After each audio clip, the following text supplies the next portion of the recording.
Okay, bawat bahay dito sa Canada binibigyan ng ganito na recycle, ganito na trash can.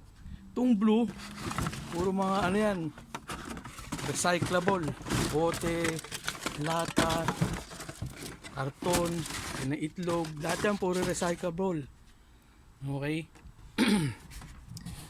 Tapos itong itim, puro yung mga nabubulok. Yan, kita nyo may mga langaw, mga tira-tirang pagkain, at kung ano-ano pa.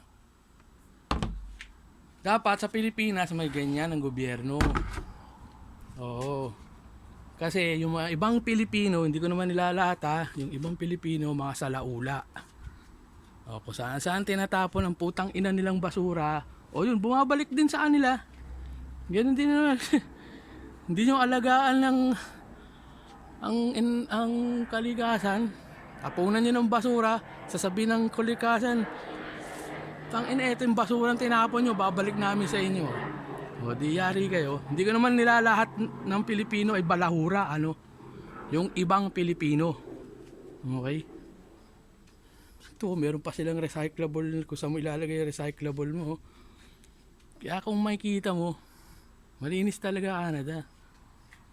Bawat bahay pinoprovidean ng gobyerno ng ganyan na lalagyan ng basura.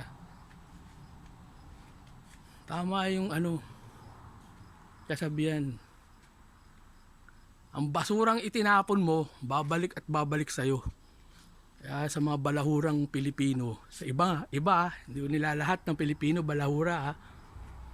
Eh, ganyan talaga kahihinatnan ng Pilipinas. Baha.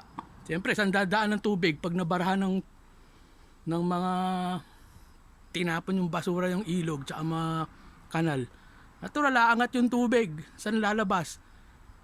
Walang lalabas yan yun. Di lalabas sa kalsada, natural.